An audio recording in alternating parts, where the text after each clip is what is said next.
আমাদের দেশের 90% মুসলমান কি চায় এটা কি বুঝতেছে সবাই? হ্যাঁ বলেন, সবাই বুঝে? আমাদের দেশের 90% মুসলমান চায় এদেশে ইসলামী শাসন ব্যবস্থা হোক। আমাদের দেশের 90% মুসলমান চায় এদেশে কোনো পশ্চিমা কালচার যেন কোনোভাবেই বাস্তবায়ন না হয়। এটা তো আমাদের ভাষা, তো এই ভাষা কে বুঝতেছে? এই দেশে আমরা আল্লাহর কাছে এমন একজন রাষ্ট্রনায়ক চাই, যেন আমাদের দেশে এমন একজন রাষ্ট্র শাসক রাষ্ট্রনায়ক আল্লাহ তৈরি করে দেন, যিনি নামাজ প্রতিষ্ঠিত করবেন। ভবিষ্যতে এমন কেউ যেন রাষ্ট্রনায়ক না হয় যে নিজেই নামাজ পড়বে না।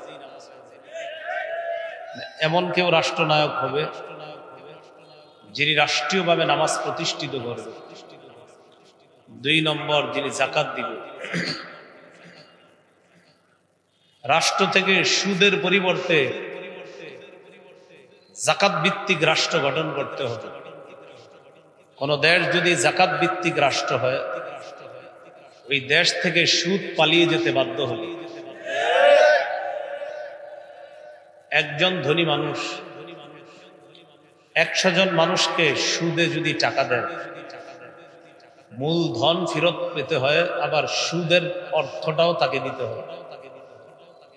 বলেন তো, যিনি সুদ দেয় তিনি কি সুদের টাকা নেয় না মূল টাকা এবং সুদের টাকা উভয়টাই নেয়? তো যেই টাকাটা দেয় সেটা আবার ফেরত নিয়ে নেয়, সাথে সাথে সুদ নামে একটা অন্যায়ভাবে অর্থ তার কাছ থেকে কেড়ে নেওয়া হয়। বিপরীত দিকে যাকাত, 10 জন মানুষ যদি 100 জন গরিবকে যাকাত দেয়, যাকাতের টাকাটা কি আবার ফেরত নেয়? এখান থেকে বোঝা যায় সুদে বাহ্যিক চোখে একজন ধনী হয়, 100 জন গরিব হয়। যাকাত ভিত্তিক রাষ্ট্র ব্যবস্থায় যিনি যাকাত দেয় তিনিও ধনী থাকে, যাদেরকে যাকাত দেয় তারাও পরবর্তীতে যাকাত দেওয়ার যোগ্যতা লাভ করে। আওয়াজ কমান কমান, এত বাড়ায় না, শুরুর আওয়াজ এসার পরে বাড়ায় না, এখন খালি কমায় রাখেন। ওয়াজটা বুঝতে দেন, হ্যাঁ, জাতির ওয়াজ বুঝতে দেন। 1 নাম্বার, যিনি নামাজ কায়েম করবে। 2 নম্বর, যিনি যাকাত আদায় করবে। এখান থেকে আমরা জানতেছিলাম সুদ ভিত্তিক রাষ্ট্র ব্যবস্থায় মানুষ ফকির থেকে আরো ফকির হবে। যাকাত ভিত্তিক রাষ্ট্র ব্যবস্থায় অসংখ্য অগণিত গরিব মানুষ খুব দ্রুত আল্লাহর মেহেরবানিতে ধনী হয়ে যাবে। তাহলে বলেন, রাষ্ট্রের উন্নতি সুদ ভিত্তিক রাষ্ট্রে না যাকাত ভিত্তিক রাষ্ট্র? তো মুসলিম শাসক যিনি হবে তার 2 নম্বর কাজ যাকাত আদায় করা। 3 নম্বর, ওয়া আমারু বিল মারুফ, সৎ কাজের আদেশ করবে। 4 নম্বর, ওয়া নাহাউ আনিল মুনকার, অসৎ কাজ থেকে নিষেধ করবে। এই 4 যোগ্যতার অধিকারী শাসক, জনপ্রতিনিধি, এলাকা ভিত্তিক, থানা ভিত্তিক, জেলা ভিত্তিক এবং রাষ্ট্রে আমরা যেন প্রতিটা সেক্টরে এমন 4 কাজের যোগ্যতা রাখে এমন প্রতিনিধি যেন আমরা সমর্থন করে তাদের পাশে দাঁড়াতে পারি, এবং আল্লাহ যেন এমন ব্যবস্থা করে দেয়। আল্লাহ তৌফিক দান।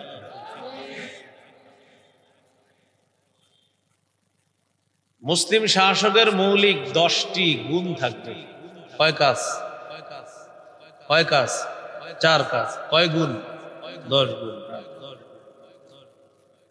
মুসলিম শাসকের 1 নম্বর গুণ, তিনি আল্লাহমুখী হবে, পরকালমুখী হবে। সুবহানাল্লাহ।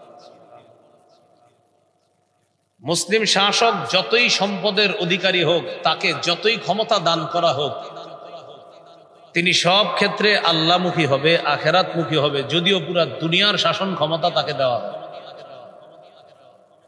যেমন সূরা আম্বিয়ার 81 নম্বর আয়াতে আল্লাহ বলেন, ওয়ালি সুলাইমান আর-রিহা আসিফাতান তাজরি বিআমরিহি ইলাল আরদিল্লাতী বারাকনা ফিহা। আমি সুলাইমান নবীর জন্য ঝড়ু হাওয়া, প্রবল বাতাসকে তার অনুগামী করে দিলাম, তার বশীভূত করে দিলাম। তার হুকুমের নিয়ন্ত্রণ করে দিলাম বাতাসকে, মানে সুলাইমান নবী যা বলবে, আল্লাহ বলেন সুলাইমানকে আমি যোগ্যতা দিলাম, ক্ষমতা দিলাম, তার কথা বাতাসও শুনতে হবে। বাতাস কি করত? তাজরি বিআমরিহি, বাতাস সুলাইমান আলাইহিস সালাতু ওয়াস সালামের হুকুমে তিনি যদি বলতেন আমাকে অমুক জায়গায় নিয়ে যাও, তিনি আদেশ করা মাত্র আল্লাহ পাক রব্বুল আলামিন ওই বাতাসের গতি এমন করে দিতেন, সুলাইমান নবী বলতেন আমি অমুক জায়গায় যাব, তো বাতাস সুলাইমান নবীকে মুহূর্তের মধ্যে 1 মাসের দূরত্বে পৌঁছায় দিত। তাজরি বিআমরিহি ইলাল আরদিল্লাতী বারাকনা ফিহা, বাতাস সুলাইমান নবীর সিংহাসনকে, বাতাস প্রবাহিত হতো এই সিংহাসন নিয়ে, বাতাস উড়ে যেত এমন জমিন, যেই জমিনকে আমি বরকতপূর্ণ বানিয়েছি, তথা ফিলিস্তিন বা সিরিয়া। সুলাইমান নবী সকালবেলা কোথাও যাইতেন তো বাতাসকে বলতেন, 1 মাসের দূরত্বে গিয়ে রাষ্ট্রের খবরাখবর নেওয়ার পর আবার বিকাল বেলা বলতেন, আবার মুহূর্তের মধ্যে বাতাস সুলাইমান নবীর যে মূল রাজত্বের জায়গা সেখানে আবার বাতাস তাকে পৌঁছে দিত।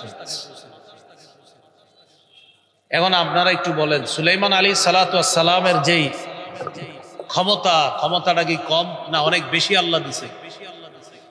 এত ক্ষমতা দান সুলাইমান নবীকে আল্লাহ দেওয়ার পরেও সুলাইমান নবী সব ক্ষেত্রে আল্লাহর শুকরিয়া আদায় করতেন। এই সমস্ত ক্ষমতার সমস্ত কৃতিত্ব ক্ষণে ক্ষণে তিনি আল্লাহকে দিতেন। এ হলো মুসলিম শাসকের গুণ, তিনি আল্লাহমুখী হবেন। যেমন সূরা নামলের 15 থেকে 19 নম্বর আয়াতে আল্লাহ বলেন, ওয়ালাকাদ আতাইনা দাউদা ওয়া সুলাইমানা ইলমা, আমি দাউদ এবং সুলাইমান নবীকে ইলম দিলাম, প্রজ্ঞা দিলাম।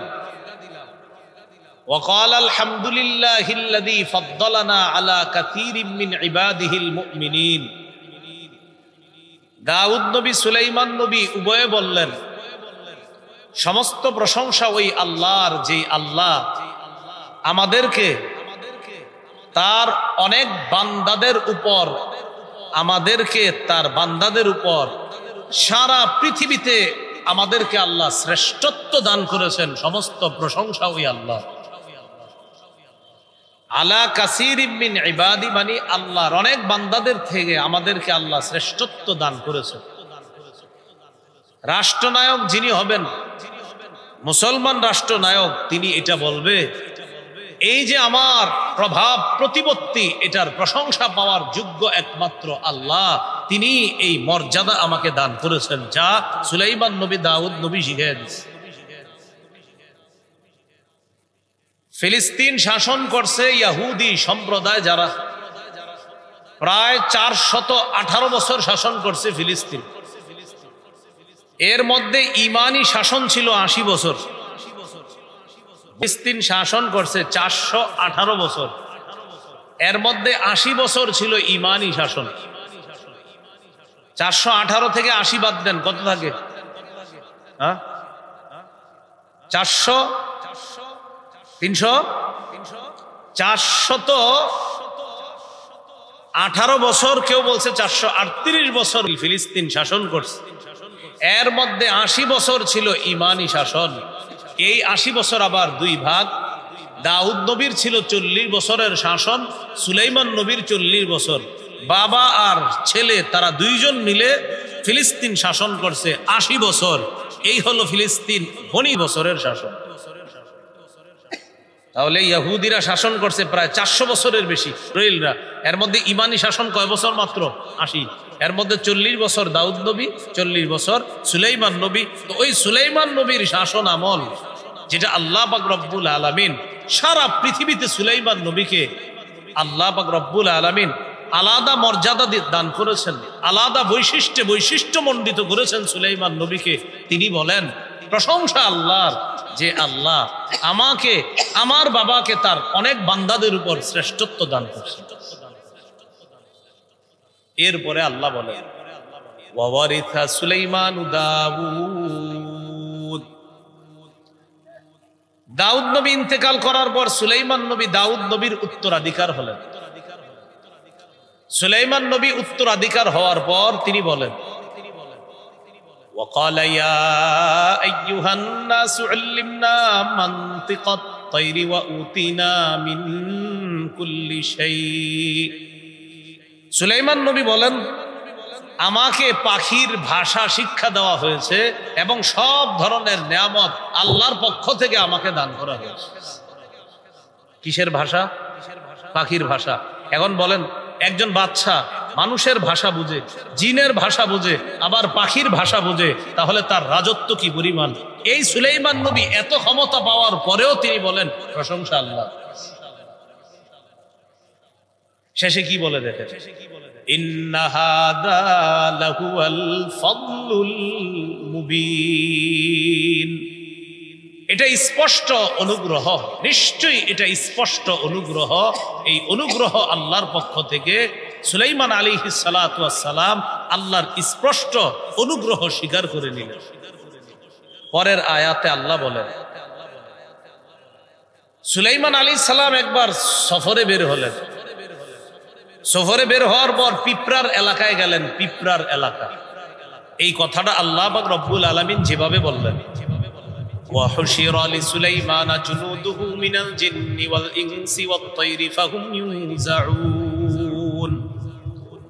সুলাইমান নবীর জন্য জিন, ইনসান এবং পক্ষীকুলকে সমবেত করা হতো। সুলাইমান নবী তাদেরকে নিয়ন্ত্রণ করতে পারতেন। জিন, ইনসান আর পাখিকে নিয়ন্ত্রণ করতে সুলাইমান নবীর কোনো কষ্ট হতো না। তিনি তার অসাধারণ বিচক্ষণতার মাধ্যমে তাদেরকে যথাযথভাবে সুলাইমান নবী নিয়ন্ত্রণ করতে পারতেন, কোনো সমস্যা হতো না। তো আল্লাহ বলেন, হাত্তা ইযা আতাউ আলা ওয়াদিন নাম।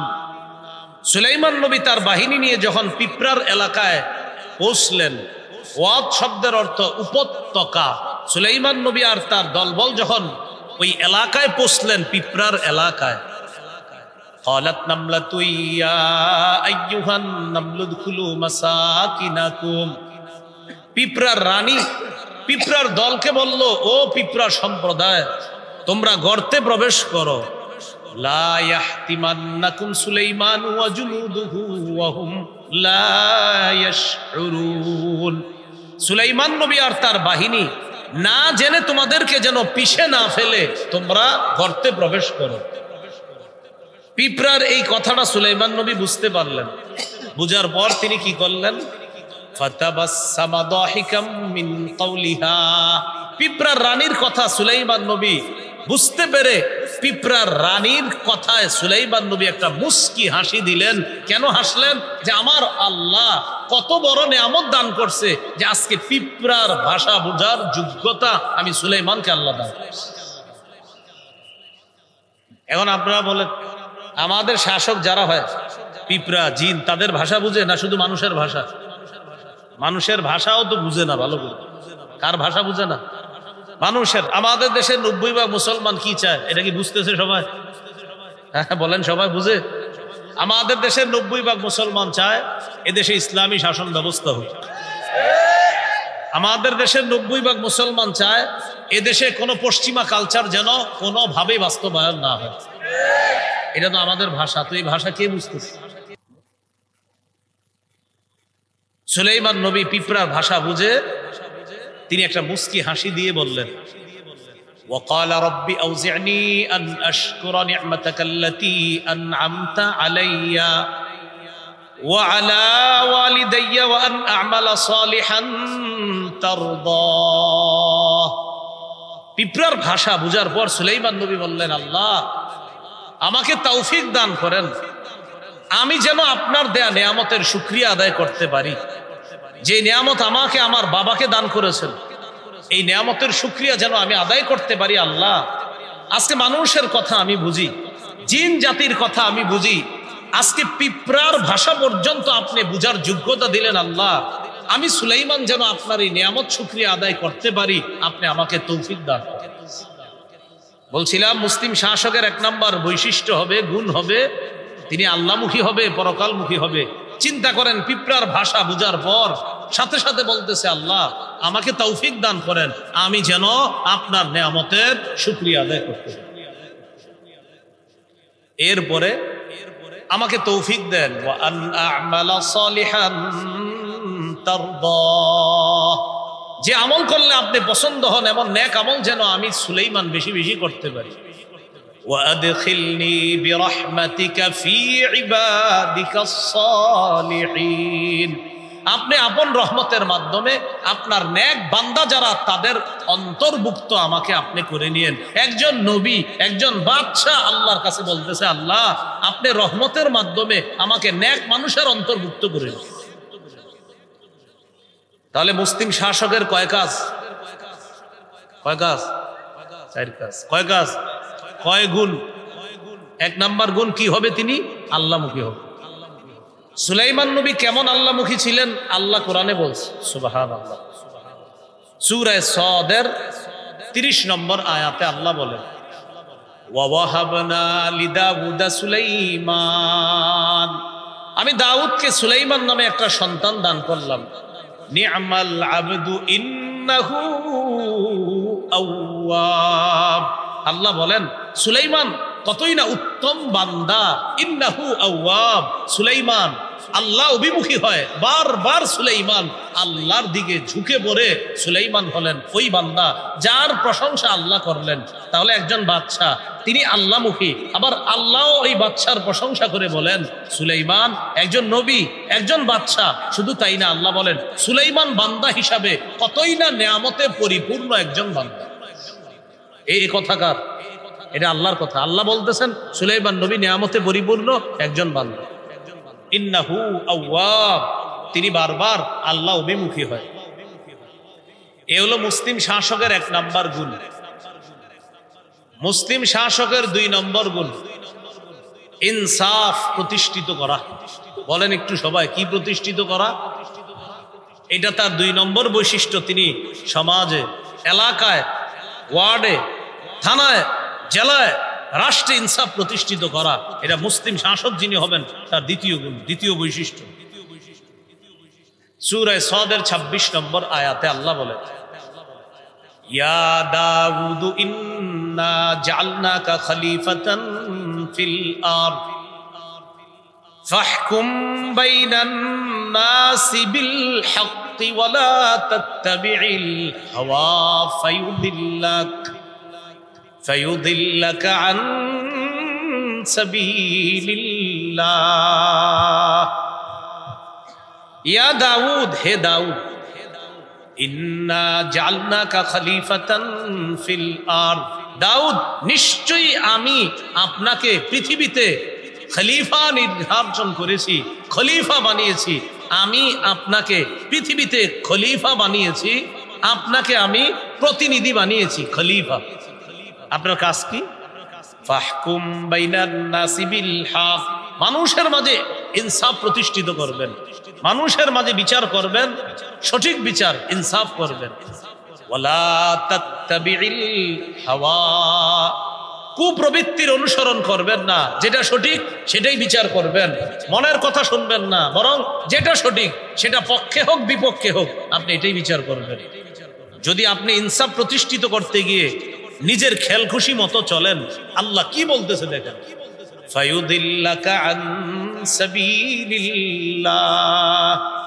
আপনি যদি ইনসাফ প্রতিষ্ঠিত করতে গিয়ে নিজের মন মতো চলেন, তাহলে এটা আপনাকে আল্লাহর রাস্তা থেকে পদস্খলন ঘটাবে, আপনাকে দূরে সরিয়ে দিবে। নবী একজন শাসককে আল্লাহ বলতেছে, নবী শাসক আপনি যদি ইনসাফ প্রতিষ্ঠিত করতে গিয়ে অন্য কিছু প্রতিষ্ঠিত করেন, তাহলে কিন্তু এই কাজটা আপনাকে সঠিক রাস্তা থেকে দূরে সরাইয়া দিবে। আল্লাহ তার একজন নবীকে এই কথা বলতেছে। তাহলে নবী আবার শাসক, তাকে বলতেছে ইনসাফ প্রতিষ্ঠিত করেন। এবার বুখারীর হাদিস শুনেন, 6788 নম্বর হাদিস। আরবের একটা গোত্র আছে নাম মাকজুবি গোত্র। এই গোত্রের এক মহিলা চুরি করছে, তার নাম ফাতেমা। সম্ভ্রান্ত পরিবার, সম্ভ্রান্ত বংশ, এই বংশীয় নারী চুরি করছে, তার নাম ফাতেমা। আমাদের নবীজির কলিজার টুকরা ইমাম হুসাইন হাসান রাদিয়াল্লাহু তাআলা আনহুমা, তাদের আম্মার নাম কি? ফাতেমা। আর আরবের সম্ভ্রান্ত পরিবারের মাকজুমি গোত্রের যে নারী চুরি করছে তার নামও কি? ফাতেমা। একজন সম্ভ্রান্ত বংশীয় নারী চুরি করছে। চুরি করার পর কুরাইশরা পেরেশান হয়ে গেছে। এখন এই মেয়েটা চুরি করছে, চুরির বিধান কি, চুরির বিচার কি? তো চুরির বিচার হলো হাত কেটে দেওয়া। আস-সারিকু ওয়াস-সারিকাতু ফাকতাউ আইদিয়াহুমা। আল্লাহ বলেন চোর এবং চুন্নি তাদের উভয়ের হাত কেটে দাও। হাত, ফাকতাউ আইদিয়াহুমা, তাদের হাত কেটে দাও। এখন বলেন তো চুরি যিনি করছে তিনি কি বংশীয়? সম্ভ্রান্ত। তো সম্ভ্রান্ত একজন বংশীয় নারী চুরি করছে, নাম ফাতেমা।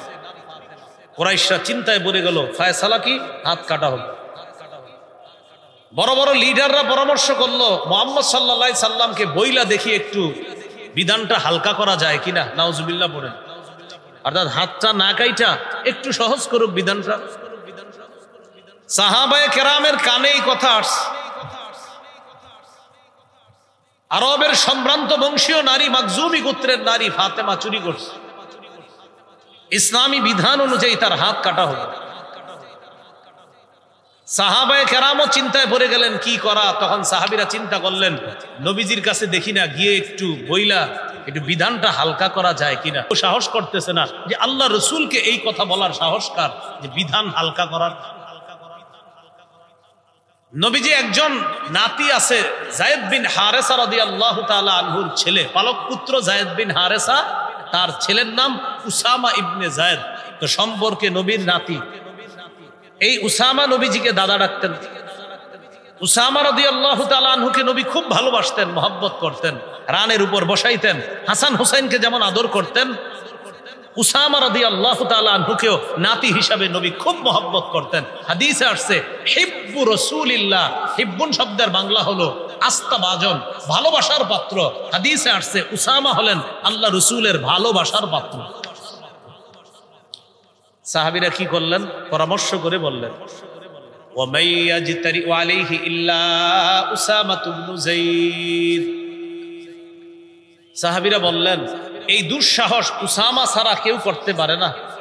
উসামাই পারে নবীজির কাছে গিয়ে এই ব্যাপারে কথা বলতে, কারণ নবী তারে খুব ভালোবাসে। এই জন্য নবীজি সাল্লাল্লাহু আলাইহি সাল্লামের কাছে যদি উসামা যায়, নবী তো মহব্বত করে, এই জন্য উসামা বললে নবীজি রাগ করবে না। আমরা কেউ কিছু গিয়ে বললে রাগ হয়ে যেতে পারে। উসামা রাদিয়াল্লাহু তাআলা নবীজির কাছে গেছেন। যাওয়ার পরে রাসূলুল্লাহ সাল্লাল্লাহু আলাইহি সাল্লামকে বিষয়টা জানাইলেন। জানানোর পর নবীজি বুঝতে পারছে যে বড়রা সাহস না কইরা ওরে পাঠাইছে আমার কাছে। নবীজি বাহির হয়ে আসলেন। আসার পর সবার সামনে দাঁড়ায়া বললেন তোমরা আমার কাছে উসামাকে পাঠাইছো বিধান শিথিল করার জন্য। আল্লাহর কসম যার হাতে আমার জান, লাউ আন্না ফাতিমাতা বিনতা মুহাম্মাদিন সাল্লাল্লাহু আলাইহি ওয়াসাল্লাম সারাকাত লাকাতা মুহাম্মাদুন ইয়াদাহা। আজকে একজন সম্ভ্রান্ত বংশীয় ফাতেমা নামে যে মেয়েটা চুরি করছে, বিধান অনুযায়ী তার হাত কাটা হবে, এই বিধান তোমরা শিথিল করার জন্য পরামর্শ করেছ। আল্লাহর কসম আমি মুহাম্মদের মেয়ে ফাতেমা যদি চুরি করত, আমার চেয়ে সম্ভ্রান্ত কেউ নাই পৃথিবীতে, আমার নবীর চেয়ে সম্ভ্রান্ত কেউ নাই, ছিল না, ভবিষ্যতেও আসবে না।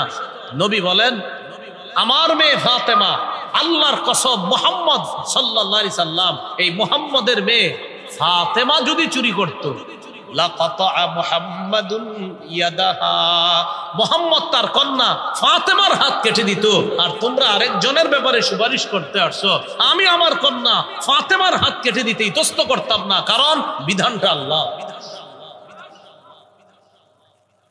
মুসলিম শাসকের 2 নম্বর গুণ ইনসাফ প্রতিষ্ঠিত করা। কি প্রতিষ্ঠিত করা? ইনসাফ। যেটা ইনসাফ সেটাই প্রতিষ্ঠিত করা। এখানে কোনো প্রকারের বেইনসাফির কোনো সুযোগ নাই। এটা হলো চুরির বিচার। এখন আপনি চুরির বিচারের দায়িত্ব কারে দিতে চান বলেন? চুরির বিচারের দায়িত্ব আপনি কাকে দিতে চান? আল্লাহ আমাদেরকে বুঝার তৌফিক দান করেন। মুসলিম শাসকের 3 নম্বর গুণ অন্যায়ের পথ পরিহার করে ন্যায়ের পথে চলা, অন্যায়ের পথ পরিহার করে ন্যায়ের পথে চলা। এখানে আরেকটা সুন্দর বাংলা আছে। মুসলিম শাসকের 3 নাম্বার বৈশিষ্ট্য, তিনি জাতির সংশোধনের কাজ করবে। মুসলিম শাসক জাতির সংশোধনের কাজ করবে। এটার আরবি হলো ইসলাহ। বিপরীতে একটা আরবি আছে, নাম হলো ইফসাদ। ইফসাদ মানে অনর্থ সৃষ্টি করা, ফাসাদ সৃষ্টি করা, জাতির মধ্যে বিভক্তি তৈরি করা। ইসলাহ মানে জাতিকে সংশোধন করা। এটা মুসলিম শাসকের 3 নাম্বার গুণ। তার মধ্যে ইসলাহ হবে, তিনি ইসলাহের যোগ্যতা রাখবে। এর মানে তিনি অন্যকে সংশোধন করার যোগ্যতা রাখবে। এটা মুসলিম শাসকের 3 নাম্বার গুণ। সূরা আরাফের 142 নম্বর আয়াত। মুসা আলাইহিস সালামকে আল্লাহ তাওরাত কিতাব দিবে। আল্লাহ তাআলা নিয়ে গেলেন পাহাড়ে, তুর পাহাড়ে গিয়ে তিনি ইতিকাফ করবে 30 রাত। 30 রাত ইতিকাফ করার পর আল্লাহ তাকে তাওরাত কিতাব দিবে। তো 30 রাত হওয়ার পর আল্লাহ আরো 10 দিন বাড়ায়া দিলেন, এই হলো 40। মোট 40 দিন পাহাড়ে রাখলেন, ইতিকাফ করলেন। তারপর মুসা নবীকে আল্লাহ তাওরাত কিতাব দিলেন। আয়াতটা এইভাবে আছে কোরআনে, ওয়া'আদনা মুসা 30 লাইলা। আমি মুসাকে 30 রাতের ওয়াদা করলাম। ফাতমামনাহা বি'আশরিন ফাতাম্মা মিকাতু রাব্বিহি 40 লাইলা। আমি আরো 10 দিয়ে 30 কে পূর্ণ করলাম। এর মানে 30 এর সাথে আরো 10 অ্যাড করলাম, তো 30 আর 10 কত হয়? 40। এই হলো মুসা নবী তার রবের সাথে যে ওয়াদাকৃত সময়টা, এটা মোট 40 দিনে পুরা হলো। মুসা নবী তার জাতির কাছ থেকে যখন বিদায় নিয়ে চলে যাবে তুর পাহাড়ে তাওরাত কিতাব আনার জন্য, তো জাতির দায়িত্ব কাকে দিবে?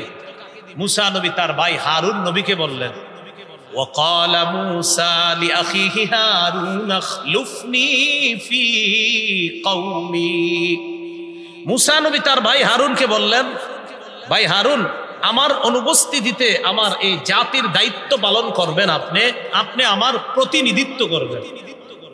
আর আপনি কি করবেন? ওয়াসলিহ, আপনি সংশোধন করবেন, আপনি ন্যায়ের পথে চলবেন, আপনি জাতিকে সঠিক পথে পরিচালিত করবেন। ওয়ালা তাত্তাবি' সাবিলাল মুফসিদিন, যারা ফাসাদ সৃষ্টি করে আপনি তাদের রাস্তা অনুসরণ করবেন না। মুসলিম শাসকের 3 নাম্বার গুণ, তিনি অন্যায়ের পথ পরিহার করবে, ন্যায়ের পথে চলবে। তিনি ইফসাদের পথ পরিহার করবে, মানে ফাসাদ সৃষ্টি হাঙ্গামার পথ পরিহার করে ইসলাহ তথা সংশোধনের পথে তিনি জাতিকে পরিচালনা করবে। এটা হলো মুসলিম শাসকের 3 নাম্বার গুণ। মুসলিম শাসকের 4 নাম্বার গুণ, এটা গুরুত্বপূর্ণ। বাংলাটা আমার সাথে একটু বলেন, তাহলে মনে থাকবে। বলেন, শিষ্টের লালন, দুষ্টের দমন। কি বললাম?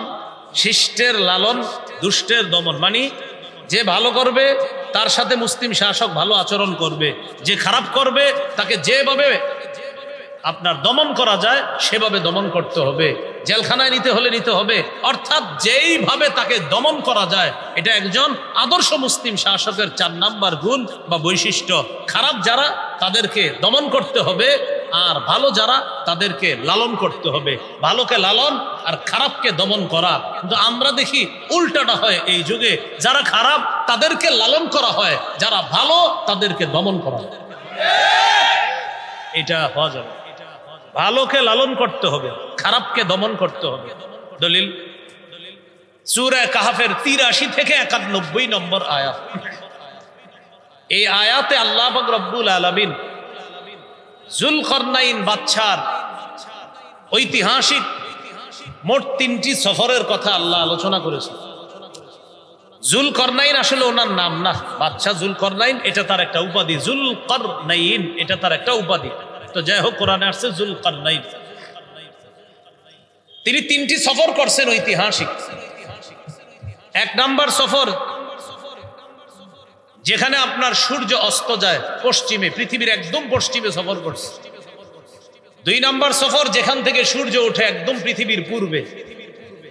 3 নাম্বার সফর করেছে, সফরের কথা কোরআনে আছে, কিন্তু কোথায় সফর করছে এটা কোরআনে নাই। পূর্ব পশ্চিমের কথা কোরআনে আছে, কিন্তু 3য় সফরের কথা কোরআনে আছে, কিন্তু কোন দিকে আছে এটা নাই। বলেন তো সফর কয়টা? কয় দিকের কথা আছে কোরআনে? তৃতীয় সফরের দিকের কথা কোরআনে নাই। মুফাসসিরিন কেরাম গবেষণা করে বলেন যে তৃতীয় সফরটা হয়েছে উত্তর দিকে। কোন দিকে? তাহলে প্রথম সফরটা পশ্চিমে, দ্বিতীয় সফরটা পূর্বে, তৃতীয় সফরটা কোরআনে উল্লেখ নাই। মুফাসসিরিন কেরাম গবেষণা করে বলেন 3 নাম্বার সফরটা হয়েছে কোন দিকে? উত্তর দিকে। আল্লাহ বলেন ওয়াসআলুনাকা আন যিল কারনাইন কুল সাআতলু আলাইকুম মিনহু যিকরা। নবী, তারা আপনাকে যুলকারনাইন বাদশা সম্পর্কে জিজ্ঞাসা করে, আপনি বলেন আমি তোমাদেরকে তেলাওয়াত করে শোনাবো। যুলকারনাইন বাদশার ব্যাপারে আমি কিছু আলোচনা তোমাদেরকে শোনাবো। বাদশা যুলকারনাইন কে ছিল? আল্লাহ তাআলা বলেন ইন্না মাক্কান্না লাহু ফিল আরদি ওয়া আতাইনাহু মিন কুল্লি শাইইন সাবাবা।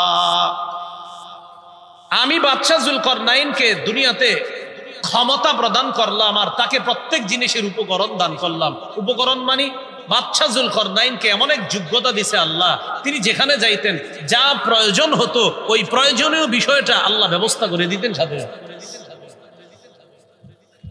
এইভাবে তিনি একদিন কি করলেন? ফাআতবাআ সাবাবা, একটা পথ তিনি অবলম্বন করলেন, একটা উপায় অবলম্বন করলেন।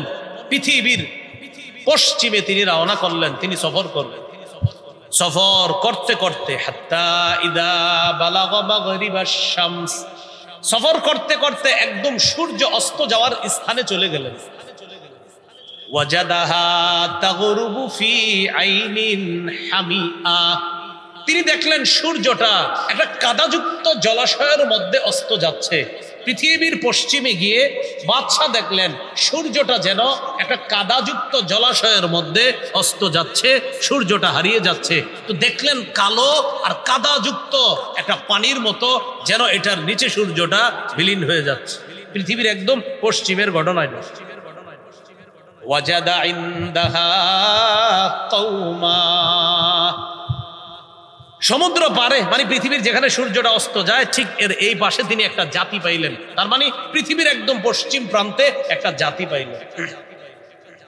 ওই জাতিকে পাওয়ার পর আল্লাহ পাক রব্বুল আলামিন যুলকারনাইন বাদশাকে সেখানে দাওয়াত দেওয়ার জন্য বললেন। বাদশা যুলকারনাইন সেখানে দাওয়াত দিলেন। দাওয়াত দেওয়ার পর তাদেরকে কালিমার দাওয়াত দিলেন, তাওহীদের দাওয়াত দিলেন। কিন্তু তাদের মধ্যে কিছু মানুষ দাওয়াত গ্রহণ করে, কিছু মানুষ দাওয়াত গ্রহণ করে না।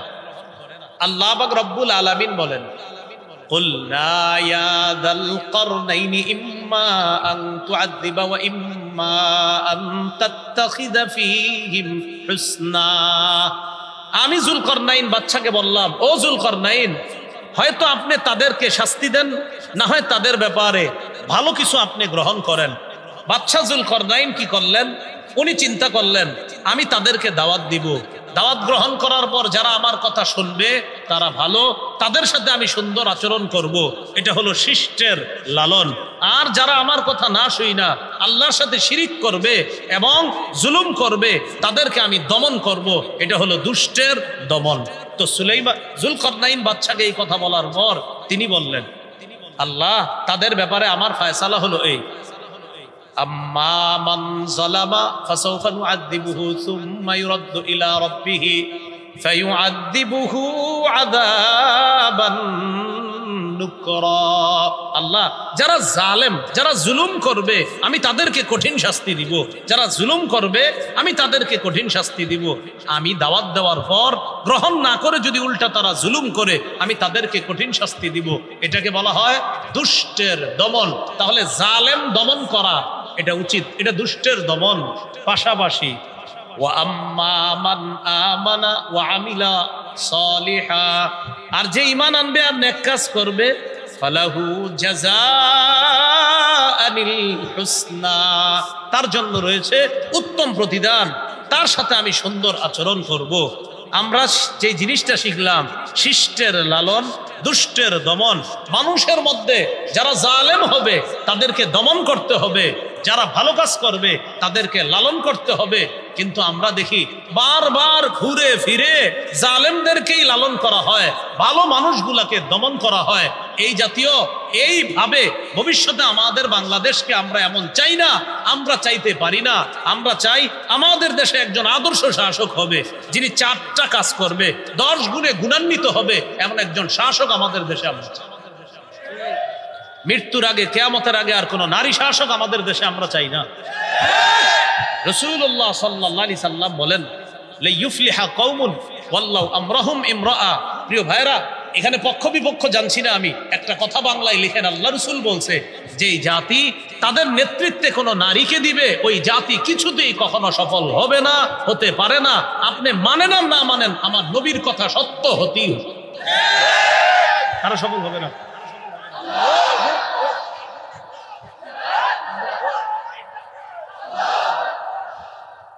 তাহলে 4 নাম্বার গুণ শিষ্টের লালন, দুষ্টের দমন, মানে ভালোকে লালন করা, খারাপকে দমন করা। এটা মুসলিম শাসকের 4 নাম্বার বৈশিষ্ট্য। মুসলিম শাসকের 5 নাম্বার গুণ কি হবে? ও পরবর্তী আরেকটা সফর, জুলকারনাইন বাদশার পরের যে সফরটা, সেই সফরটা হয়েছিল আপনার পূর্ব পাশে। তো পূর্ব পাশে সফর হওয়ার পর সেখানে সূর্য উদিত হয়, সেখানেও তিনি সেম আল্লাহ বলছে দাওয়াত দেওয়ার জন্য, তিনি সেখানেও 2 সিদ্ধান্ত গ্রহণ করলেন। আমি দাওয়াত দেওয়ার পর যারা জালেম হবে তাদেরকে আমি দমন করব, আর যারা জালেম হবে না তাদেরকে আমি লালন করব। এটা ছিল তার দ্বিতীয় সফর। 3 নাম্বার সফরটা ছিল উত্তর দিকে। সেখানে তিনি যাইতে যাইতে হাত্তা ইদা বালাগ বাইনাস সাদ্দাইন, 2 পাহাড়ের মাঝখানে তিনি পৌঁছলেন। ওই পাহাড়ের মাঝখানে পৌঁছার পর এক জাতি পাইলেন, যেই জাতি জুলকারনাইন বাদশার কথা বুঝে না, তিনিও তাদের কথা বুঝে না। বাদশাহ জুলকারনাইন দুভাষীর মাধ্যমে তাদের সাথে কথা বললেন, এক বর্ণনা, আরেকটা হলো ইশারায় তাদের সাথে কথা বললেন। ওই জাতি বাদশাকে বললেন, আপনার কাছে আমরা একটা কথা পেশ করতে চাই। কই কি কথা? কই সেই কথাটা হলো এই, ইন্না ইয়াজুজ ওয়া মাজুজ ফিল আরদ মুফসিদুনা ফিল আরদ। পাহাড়ের ওই পাশে 2টা জাতি আছে, একটার নাম ইয়াজুজ আর একটার নাম মাজুজ। তারা দুনিয়াতে খুব ফাসাদ সৃষ্টি করে, আমাদের ঘর বাড়িতে রাতের বেলা আইসা ডাকাতি করে, ছিনতাই করে, আমাদের সম্পদ লুট করে নিয়ে চলে যায়। এটা বাদশাকে তারা জানাইলেন। বাদশা বললেন, আমি কি করতে পারি? তারা বললেন, আপনি যদি তাদের মাঝে আর আমাদের মাঝে একটা প্রাচীর নির্ধারণ করে দিতেন, একটা প্রাচীর বানায়া দিতেন, আমাদের জন্য ভালো হইত। এখান থেকে আমরা মুসলিম শাসকের 5 নাম্বার গুণ জানবো। মুসলিম শাসকের 5 নাম্বার গুণ হলো জনগণের জন্য অকাতরে বিলিয়ে দেওয়া। বলেন, জনগণের জন্য অকাতরে বিলিয়ে দেওয়া। তো ওই জাতি যখন বলল আমাদেরকে একটা প্রাচীর করে দেন, প্রাচীর করে দেওয়ার জন্য আপনার যা যা লাগবে আমরা আপনাকে দিব, যদি কোনো ট্যাক্স চান, কিছু চান, আমরা আপনাকে দিব। এটা বাদশাকে অফার করলো তারা। বাদশা বললেন, না না, কোনো ট্যাক্স দিতে হবে না, কিচ্ছু দিতে হবে না, আমি তোমাদের সমস্ত খরচ বহন করব। এখানে প্রাচীর নির্মাণ করার জন্য যা যা লাগে আল্লাহ আমাকে দিয়েছেন, আমি সব দান করব। জনগণের জন্য কি করা? অকাতরে বিলিয়ে দেওয়া 5 নাম্বার বৈশিষ্ট্য। তো আমাদের অবস্থা হলো এমন, একটা ছোট্ট রাস্তা করবে, এখানে রাস্তার টেন্ডার হয়ে গেছে, আগামী শুক্রবার থেকে কাজ শুরু হবে। এই রাস্তার কাজ শুরু হওয়ার আগে রাস্তার আশেপাশে যে ঘরবাড়ি, এদের কাছে গিয়ে বলে প্রত্যেক পরিবার 10,000 টাকা করে দিতে হবে। আরে ভাই, কেন 10,000 টাকা দিতে হবে? মানে এটা সরকারি রাস্তা হবে, আমরা কেন 10,000 করে দিব? ইচ্ছে সরকারি খাম্বা বসবে, ওই খাম্বা বসানোর আগে যারা যারা বিদ্যুৎ নেবেন এদের কাছে আইসা বলে জন প্রতি 7,000 টাকা করে দিতে হবে। শুধু শুধু টেন্ডার কিন্তু নিয়ে আসা হয়েছে, এই টাকাটা এটা ফাও নেওয়া হয় এবং এটা যাদের পকেটে যায়, অন্যায় ভাবে যায়, জনগণের টাকা চুরি করে এটা নেওয়া হয়। কেন? আপনি তো টেন্ডার পেয়েছেন, সরকারের টাকা, আপনি এটা করবেন জনগণের জন্য, কেন আবার বলবেন যে পাশে যে ঘর বাড়িগুলা এরা প্রত্যেকে এই পরিমাণ টাকা দিতে হবে? আল্লাহ আমাদেরকে হেফাজত করেন। এটা আর কি, এটা হলো আপনার একটা, এটা আউট ইনকাম। কি ইনকাম? এটা আউট। এটা হলো পাতি পাতি যারা আছে ছেসরা টাইপের, এদের ইনকাম। বাদশাহ জুলকারনাইন কি বললেন? আমি প্রাচীর নির্মাণ করে দিব, কিচ্ছু লাগবে না, তোমরা একটু সহযোগিতা করতে পারবানি আমাকে? কি সহযোগিতা? আইনুনি বিকুওয়াতিন, তোমরা একটু শক্তি খরচ হবে, ওই যে লোহার পাতগুলা দেখা যায়, এই পাতগুলা একটু আইনা দিবা, পারবা? কখনো সমস্যা নাই, অনেক শক্তিশালী জাতি, পাত আইনে দিবা। আজআল বাইনাকুম ওয়া বাইনাহুম রাদমা, আমি তোমাদের মাঝে আর তাদের মাঝে একটা প্রাচীর নির্মাণ করে দিব, তোমরা নিয়ে আসো। লোহার পাত আনস, আনার পর দুই পাহাড়ের মাঝখানে এই পাতগুলা রাখতে রাখতে দুই পাহাড়ের মাঝখানের ফাঁকা জায়গাটা লোহার পাত দিয়ে পূরণ করা হয়ে গেছে।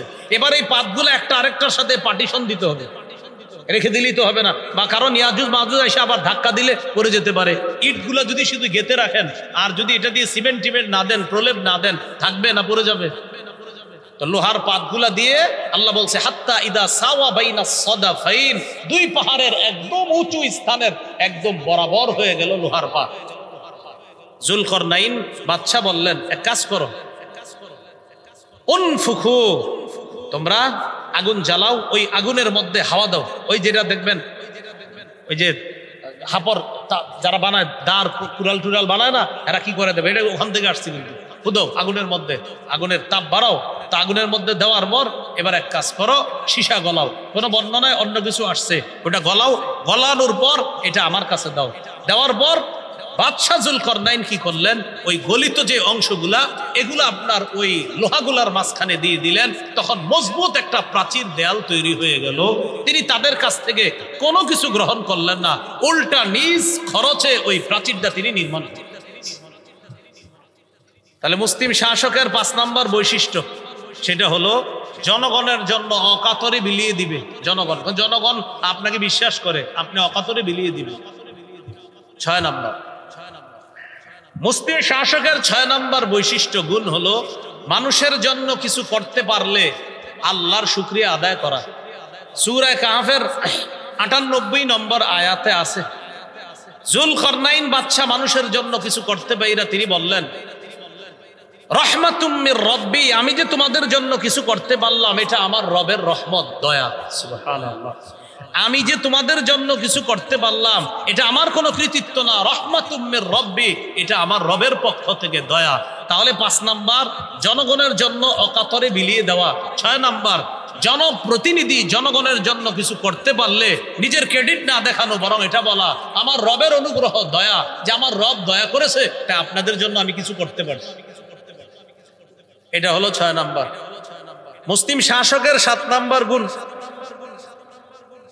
রক্ষণাবেক্ষণের যোগ্যতা থাকা।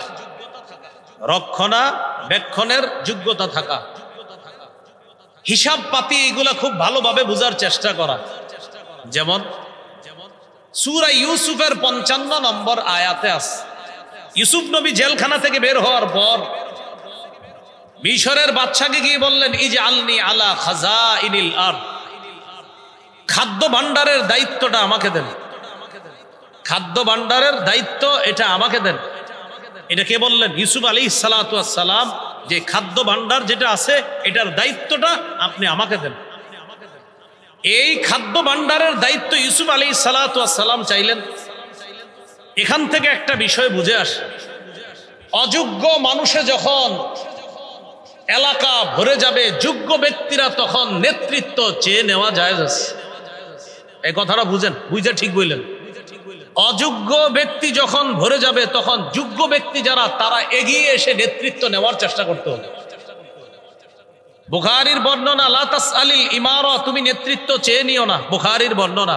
আর কোরআনে আছে ইউসুফ নবী বলতেছে আমাকে আপনি খাদ্য মন্ত্রণালয়ের দায়িত্ব দেন। তো এক হাদিসে আছে দায়িত্ব চাওয়া যাবে না, আর কোরআনে আছে দায়িত্ব চাওয়া জায়েজ আছে। তাহলে দুইটা তো বিপরীত হয়ে গেল। এটার জবাব হলো দায়িত্ব চাওয়া যাবে না কখন? যখন যোগ্য ব্যক্তিরা দায়িত্বের আসনে থাকবে তখন অযোগ্য ব্যক্তিদের দায়িত্বে আসার দরকার নাই, তখন আপনি দায়িত্ব চাওয়া দরকার নাই। আর দায়িত্ব চাবেন কখন? যখন অযোগ্য ব্যক্তিরা যোগ্যতার আসনে বসে থাকবে তখন যোগ্য ব্যক্তিরা দায়িত্ব চেয়ে নেওয়া এটা জায়েজ আছে। যেমন ইউসুফ নবী চেয়ে নিস, আমাকে আপনি খাদ্য মন্ত্রণালয়ের দায়িত্ব দেন, অন্যদেরকে দিলে চুরি হবে, ডাকাতি হবে, আমাকে দিলে আমানতদারিতা রক্ষা হবে, চুরি হবে না, খাদ্য মন্ত্রণালয় সঠিকভাবে পরিচালনা। এটা হলো সূরা ইউসুফের 55 নম্বর আয়াত। তাহলে রক্ষণাবেক্ষণের যোগ্যতা থাকা এটা হলো 7 নাম্বার গুণ, বৈশিষ্ট্য।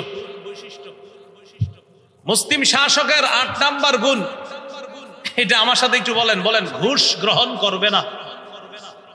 জোরে 3 বার বলেন, আরো জোরে বলেন, সুন্দর করে বলেন। এটা 8 নাম্বার গুণ, মুসলিম শাসক ঘুষ গ্রহণ করবে না। কি গ্রহণ করবে না? ঘুষ গ্রহণ করবে না। সূরা নামলের 35-36 নম্বর আয়াত। রানী বিলকিস সুলাইমান নবীর কাছে হাদিয়ার নামে ঘুষ পাঠাইছিল। কে? রানী বিলকিস। রানী বিলকিস সিদ্ধান্ত নিছে যে আমি আসলে বুঝতে পারছি বাদশাহ সুলাইমান উনি কোনো এলাকায় যখন যাবে, ওই এলাকায় যারা অন্যায় করবে তাদেরকে উনি ঠিক মতো দাঁড়াতে দিবে না। তো রানী বিলকিস সর্বশেষ সিদ্ধান্ত নিল, আমি সিদ্ধান্ত নিছি আমি বাদশার কাছে যাব, তবে একটু পরীক্ষা করে নেই, তার কাছে কিছু হাদিয়া পাঠাবো। হাদিয়া পাঠানোর পর যদি দেখি গ্রহণ করে তাহলে বুঝবো তিনি দুনিয়াদার, আর আমি তখন বলবো দেখেন আপনার কাছে কিছু পাঠাইছি, আপনি এগুলা নিয়ে খুশি থাকেন, আপনি আপনার দায়িত্ব পালন করেন, আর আমাকে আমার রাজত্ব পরিচালনা করতে দেন। মানে রানী বিলকিসের কথা হলো কিছু দিয়া যদি সুলাইমান নবীরে থামানো যায় তো তিনিও ভালো থাকুক, আমিও ভালো থাকি। এটা রানী বিলকিসের আপনার চিন্তা। তো রানী বিলকিস বলতেছে ইন্নী মুরসিলাতুন ইলাইহিম বিহাদিয়াত ফানাযিরাতুম বিমা ইয়ারজিউল মুরসালুন। আমি বাদশা সুলাইমানের কাছে হাদিয়া পাঠাবো, এরপরে দেখবো দূত যারা হাদিয়া নিয়ে যায় তারা কি নিয়ে ফিরে আসে। তাফসীরের কিতাব আসছে রানীর ইচ্ছা হলো তিনি যদি এগুলা গ্রহণ করে তখন বলবো যাক আপনি যেহেতু গ্রহণ করছেন, বোঝা গেল আমার ব্যাপারে আপনি খুশি আছেন, আমার রাজত্বে আপনি আর হাত বাড়ায়েন না, আমিও আপনারে নিয়ে আর কিছু বলবো না, আপনি ভালো থাকেন, আমিও আমারটা ভালো থাকি, আপনিও খান আমিও খাই, এরকম আর কি বিষয়। তো দূত যারা তারা আসছে সুলাইমান নবীর কাছে। ফালাম্মা জাআ সুলাইমান, সুলাইমান নবীর কাছে যখন দূতটা আসছে রানীর পক্ষ থেকে গিফট নিয়ে আসছে, সুলাইমান নবী বললেন আর তুমি দুনানি বিমাল, আমাকে সম্পদ দিয়ে সাহায্য করতে চাও? ফামা আতানি আল্লাহু খায়রুম মিম্মা আতাকুম, তোমাদেরকে আমার রব যা দিয়েছেন এর চাইতে আমাকে আল্লাহ যা দিয়েছেন অনেক গুণ বেশি উত্তম সম্পদ, ক্ষমতা, প্রভাব প্রতিপত্তি আল্লাহ আমাকে দিয়েছেন। তোমাদের এই হাদিয়ার চাইতে আমাকে আল্লাহ যা দিয়েছেন কোটি গুণ বেশি উত্তম। ফেরত নাও, যাও নিয়ে যাও, ওগুলা নিয়ে যাও। ফেরত দিয়ে দিস। এজন্য মনে রাখবেন সব হাদিয়া হাদিয়া না, সব হাদিয়া কি না হাদিয়া না। ভালো থেকে সব হাদিয়া কি নাই? আচ্ছা ভাই ভালো আছেন? আমি একটা কাজটা করবো, একটু খেয়াল রাখেন বিষয়টা। এটা আপনার গিফট আপনার জন্য, এটা গিফট না ঘুষ। কি এইভাবে দিয়া বলা যে একটু বিষয়টা একটু দেখেন, এটা আপনার এমনি নাউজুবিল্লাহ কিছু মনে করেন, নাউজুবিল্লাহ কিছু মনে করেন না, এটা কিন্তু আপনি এমনি খায়েন কিছু, আপনি নিয়ে যান, এটা আপনার বিশ্বাস করেন আমি এমনি দিছি, আপনি কিচ্ছু মনে করেন না, এটা হাদিয়া না, এটা ঘুষ। মুসলিম শাসকের 8 নম্বর গুণ, তিনি ঘুষ গ্রহণ করবেন না। মুসলিম শাসকের 9 নম্বর গুণ, মুসলিম শাসক আমানতদার হবে। সুবহানাল্লাহ, কি হবে? আমানতদার হবে। সূরা নিসার 58 নম্বর আয়াতে আল্লাহ বলেন ইন্নাল্লাহা ইয়া'মুরুকুম আন তুআদ্দুল আমানাতি ইলা আহলিহা, নিশ্চয় আল্লাহ তোমাদেরকে আদেশ করেন আমানত যথাযথভাবে আদায় করে দেওয়ার জন্য। এটা হলো 9 নম্বর বৈশিষ্ট্য। মুসলিম শাসক আমানতদার হবে। একটু আমার সাথে বলেন তাহলে মনে থাকবে।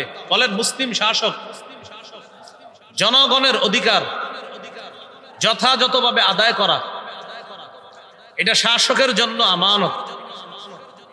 আমানতদার শাসক বলেন নির্বাচন করা, নির্ধারণ করা, আমানতদার শাসকের পক্ষপাতিত্ব করা, বলেন জনগণের জন্য আমানত। শাসক জনগণের অধিকার রক্ষা করবে, এটা শাসকের আমানত। আর জনগণ সঠিক মানুষটাকে নির্বাচন করবে, এটা জনগণের আমানত। সহিহ বুখারীর বর্ণনা 4232 নম্বর হাদিসে রাসূল সাল্লাল্লাহু আলাইহি সাল্লাম বলেন ইযা দুইয়াতিল আমানাতু ফান্তাজিরিস সাআহ, আমানত যখন উঠিয়ে নেওয়া হবে কিয়ামতের অপেক্ষা করো। প্রশ্ন করা হলো, হুজুর আমানত কিভাবে উঠিয়ে নেওয়া হবে? নবী বললেন ইযা ওয়ুসিদাল আমরু ইলা গায়রি আহলিহি ফান্তাজিরিস সাআহ, আমানত যখন উঠিয়ে নেওয়া হবে এটার ব্যাখ্যা হলো এই, অযোগ্য ব্যক্তিকে যখন নেতৃত্ব দেওয়া হবে তখন আমানত উঠিয়ে নেওয়া হবে, এটাই হবে কিয়ামতের আলামত। এজন্য মনে রাখবেন অযোগ্য ব্যক্তিকে যোগ্যতার আসনে বসানো এটা আমাদের জন্য খেয়ানত, যোগ্য ব্যক্তিকে যোগ্যতার আসনে বসানো এটা আমাদের জন্য আমানত, আর যোগ্য ব্যক্তি যোগ্যতার আসনে বসে জনগণের অধিকার রক্ষা করা এটা ওই শাসকের জন্য আমানত। প্রত্যেকের আমানত প্রত্যেকে রক্ষা করতে হবে। আল্লাহ তৌফিক দান করেন। মুসনাদে আহমদের হাদিস, লা ঈমান লিমান লা আমানাত আলাহ, যার আমানতদারিতা নাই তার কেমন যেন ঈমানই নাই, যার আমানতদারিতা নাই তার কেমন যেন ঈমান নাই। মুসলিম শাসকের 10 নম্বর গুণ, কোরআন সুন্নাহ অনুযায়ী বিচার করবে। বলেন কি অনুযায়ী? হ্যাঁ, কি অনুযায়ী? কোরআন সুন্নাহ। সূরা মাইদা 48, সূরা মাইদা 49-50 নম্বর আয়াতে আল্লাহ বলেছেন, আনিহকুম বাইনাহুম বিমা আনজালাল্লাহ, আল্লাহ যা নাজিল করেছে এই অনুযায়ী আপনি বিচার করবেন, ফয়সালা করবেন। শেষের দিকে আস, আফা হুকমাল জাহিলিয়াতি ইয়াবগুন, তারা কি জাহিলি নিয়ম কানুন চায়? তারা কি জাহিলি বিচার ব্যবস্থা কামনা করে? ওমান আহসানু মিনাল্লাহি হুকমা, আরে আল্লাহর চাইতে শ্রেষ্ঠ উত্তম বিচারক আর কে আছে? আল্লাহর বিচার সবচেয়ে সুন্দর বিচার, আল্লাহর বিচার উত্তম বিচার। তো মুসলিম শাসকের 10 নম্বর গুণ হলো তিনি কোরআন সুন্নাহ অনুযায়ী বিচার করবে। মুসলিম শাসকের কয় কাজ? 4 কাজ। কয় গুণ? 10 গুণ। 4 কাজ। নামাজ প্রতিষ্ঠিত করা, যাকাত আদায় করা, সৎ কাজের আদেশ করা, অসৎ কাজের নিষেধ করা। 10টি গুণ হলো, 1 নাম্বার আল্লাহমুখী হওয়া, 2 নাম্বার তিনি ইনসাফ প্রতিষ্ঠিত করা, 3 নাম্বার অন্যায়ের পথ পরিহার করে ন্যায়ের পথে চলা, 4 নাম্বার শাসক রক্ষণাবেক্ষণের যোগ্যতা থাকতে হবে, তিনি সবকিছু হেফাজতের গ্রহণযোগ্যতা তার মধ্যে থাকতে হবে, 8 নাম্বার ঘুষ গ্রহণ করবে না, 9 নাম্বার আমানতদার হবে, 10 নাম্বার কোরআন সুন্নাহ অনুযায়ী তিনি বিচার করবে। এই 10টি গুণে গুণান্বিত আর 4 কাজের যোগ্যতা রাখে এমন একজন শাসক আমাদের দেশে খুব জরুরি। প্রত্যেকটা এলাকায়, ওয়ার্ডে, সমাজে, থানায়, রাষ্ট্রে, জেলায় এমন একজন মানুষ প্রতিনিধি জরুরি। আল্লাহ যেন এমন প্রতিনিধি তৈরি করে দেয়। আমিন। ওয়া আখিরু দাওয়ানা আনিল হামদুলিল্লাহি রাব্বিল আলামিন। ও আচ্ছা, একটা ঘোষণা, আমার সংকলন আছে একটা মিম্বরের আমানত। আমি গাড়িতে যেতে যেতে যেই কয়জন সংগ্রহ করতে পারেন, 1 থেকে 10 খণ্ড। প্রথম খণ্ড সন্তানের 64টা অধিকার, দ্বিতীয় খণ্ড শিরিক বেদাত, তৃতীয় খণ্ড হালাল হারাম, চতুর্থ খণ্ড স্বামী স্ত্রীর অধিকার, পঞ্চম খণ্ড লা ইলাহা ইল্লাল্লাহর ব্যাখ্যা, ষষ্ঠ খণ্ড নামাজ, সপ্তম অষ্টম খণ্ড পাক নাপাকের মাসালা, নবম খণ্ড যাকাত, রমজান, রমজানের শেষে গুনাহমুক্ত হতে পারলাম না, ঈদের দিন কি করণীয়, 10 নম্বর খণ্ডে রমজান পরবর্তী 8টি করণীয়, আমলগুলা যেন নষ্ট না করি।